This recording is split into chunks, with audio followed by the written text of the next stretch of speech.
ஒரு சிறிய கிராமத்தில் ரஹீம் என்ற பையன் இருந்தான். அவன் படிப்பை மிகவும் விரும்பினான். ஆனால் வீடு மிகவும் ஏழையாக இருந்தது. இரவில் படிக்க ஒரு விளக்கு கூட இல்லை. அம்மா வேலைக்கு போய் சம்பாதிப்பதெல்லாம் உணவு, வீட்டு செலவுகளுக்கே போய்விடும். ஒரு நாள் ரஹீம் பள்ளியிலிருந்து வரும்போது அவரது ஆசிரியர் சொன்னார், "வெற்றி பணத்தால் இல்லை ரஹீம், முயற்சியால் கிடைக்கும்." அந்த வார்த்தை ரஹீமின் மனதில் ஒலித்துக் கொண்டே இருந்தது. அன்று இரவே அம்மா வேலை முடிந்து வந்ததும் ரஹீம் கேட்டான், "அம்மா, எனக்கு ஒளி வேண்டும், நான் படிக்கணும்." அம்மா சிரித்தார். "என்னிடம் பணமில்லை தம்பி, ஆனால் உன் மனதிலுள்ள தீயே பெரிய விளக்கு." அது ரஹீமுக்கு பெரிய தைரியம்.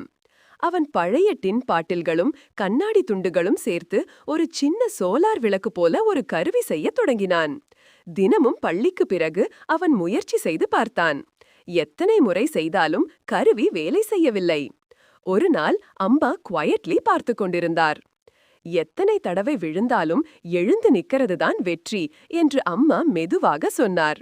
அந்த வார்த்தை ரஹீமுக்கு இன்னும் பலம் கொடுத்தது. அவன் மீண்டும் முயன்றான், மீண்டும் முயன்றான்.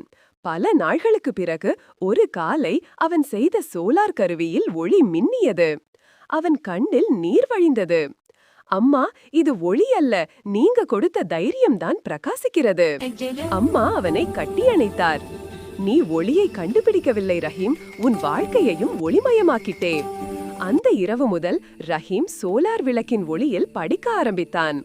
சில ஆண்டுகளுக்கு பிறகு அதே ரஹீம் ஒரு என்ஜினியராக வளர்ந்து தனது கிராமத்துக்கு இலவச சோலார் விளக்குகள் வழங்கினார். அவன் சொன்ன ஒரே ஒன்று, "வெற்றி ஒரு பெரிய படி இல்லை, ஒவ்வொரு நாள் ஒரு சிறிய முயற்சி மட்டும்."